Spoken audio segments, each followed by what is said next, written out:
పత్రాలు ఇచ్చిండ్రు.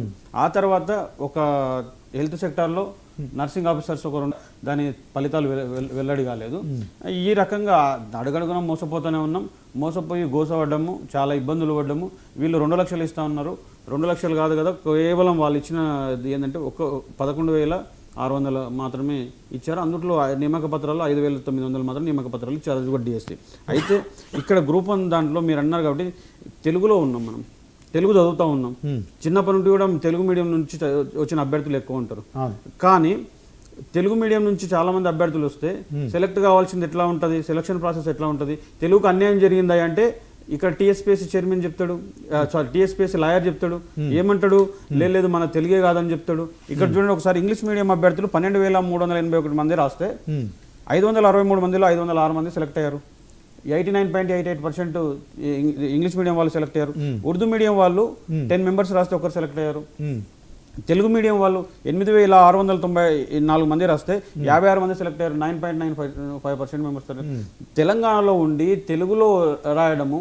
ఇంకొకటి దారుణం ఏంటంటే మీకు మోడల్ స్క్రిప్ట్ ఇచ్చాము, మోడల్ స్క్రిప్ట్ ప్రకారం వీళ్ళు కరెక్షన్ చేశారని చెప్పింది కోర్టుకు.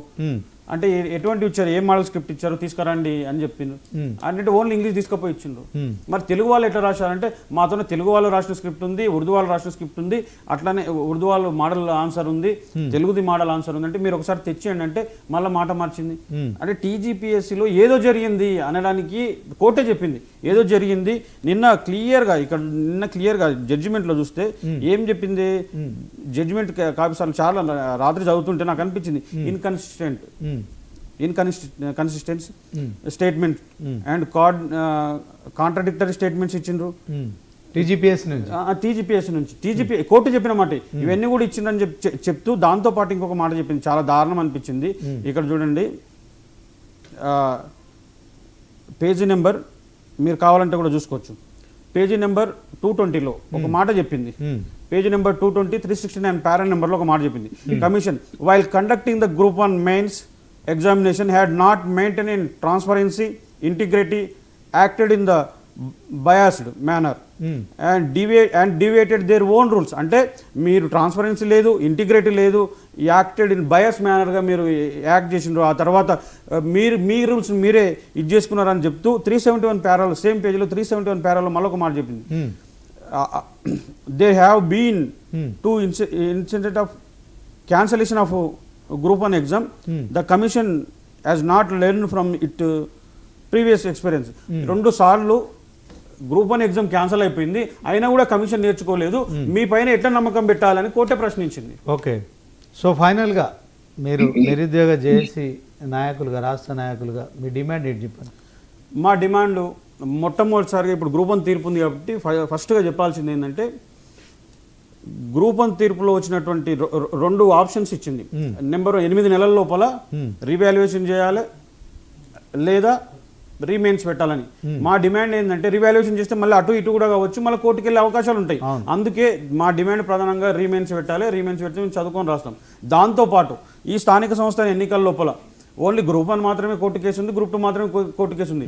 ఎస్ఐ పీసీ సబ్ ఇన్స్పెక్టర్ కానీ పీసీ కానిస్టేబుల్ కానీ దాదాపు 20,000 ఖాళీలు ఇప్పుడు చూపిస్తా ఉన్నారు, అవి భర్తీ చేయాలి. ఆ తర్వాత జీపీఓలు భర్తీ చేయాలి. ఆ తర్వాత వచ్చేసి డిఎస్సి దాదాపు మెగా డిఎస్సి వేస్తాము 25,000తో అని చెప్పిండు వచ్చిన 6 నెలల లోపల. కానీ ఇప్పుడు 21 నెలలు అవుతుంది, ఇంకా మెగా డిఎస్సి 20,000 మెగా డిఎస్సి వేయాల్సిన ఇది పవర్ సెక్టార్లో 5,000 ఖాళీలు ఉన్నాయి, అవి కూడా భర్తీ చేయాలి. ఇప్పుడు ఈ స్థానిక సంస్థల ఎన్నికల ముందు భర్తీ చేయాలి. భర్తీ చేయని పక్షంలో తప్పకుండా మేము చెప్తున్నాం, ప్రతి విలేజ్లో ఉన్న సర్పంచ్ల కానుంటి అర్బన్ లోకల్ బాడీస్లో ఉన్న కార్పొరేటర్లు దగ్గర మేము ప్రతి నిరుద్యోగి పోటీలో ఉంటాం. నేను చెప్తున్నాం, ప్రతి నిరుద్యోగి పోటీలో ఉంటాం. ఎలక్షన్లో కంటెస్ట్ చేస్తాం, బరాబరి చేస్తాం. Right, okay. టైం రామ్మూర్తి గారు చెప్పండి, ఒకటే నిమిషం. అన్ని వర్గాల ప్రజల్ని మోసం చేసినందుకు, అబద్ధాలతో మోసాలతో మోసం చేసింది అన్ని వర్గాల ప్రజల్ని, ఇప్పుడు నిరుద్యోగుల్ని మోసం చేసింది. ఓకే, కాబట్టి నిరుద్యోగులు అన్ని వర్గాల ప్రజలు వీళ్ళని కర్రుగాల్చి ఓత పెడితేనే వీళ్ళు కనీసం సరైతారు. కాబట్టి మీరందరూ కూడా స్థానిక సంస్థలు కానీ ఏ ఎన్నిక వచ్చినా కాంగ్రెస్ బీజేపీ పార్టీలకు కర్రుగాల్చి ఓత పెట్టాలని ఈ సందర్భంగా నేను ఓకే. Time up. మరి డిబేట్లో పార్టిసిపేట్ చేసిన బొమ్మె రామ్మూర్తి గారు, మధిర బీఆర్ఎస్ కంటెస్టెడ్ ఎమ్మెల్యే గారు, సో మొత్తానికి మెరుగు రవికుమార్ గారు నిరుద్యోగ జేఏసీ రాష్ట్ర నాయకులు, సింగిరెడ్డి సింధురెడ్డి గారు గ్రూప్ 1 అభ్యర్థి ఎగ్జామ్ రాశారు. చాలా రోజుల నుంచి కూడా మరి ఎగ్జామ్ ప్రిపేర్ అవుతున్నారు. సో మొత్తానికి మరొకసారి పరీక్ష పెడితే కూడా మేము రాస్తాము సంతోషంగా అని చెప్తున్నారు. జక్కోజు లక్ష్మణ్ గారు న్యాయవాదిగా ఖచ్చితంగా మరి నిరుద్యోగుల పక్షాన నిలబడి మరి వీళ్ళంతా మరి నిరుద్యోగులు ఇంతకాలం ఇండిపెండెంట్గా కోర్టును ఆశ్రయించి కొంత హైకోర్టు విషయంలో ఒక తీర్పు అయితే సానుకూలంగా తెచ్చుకోగలిగారు.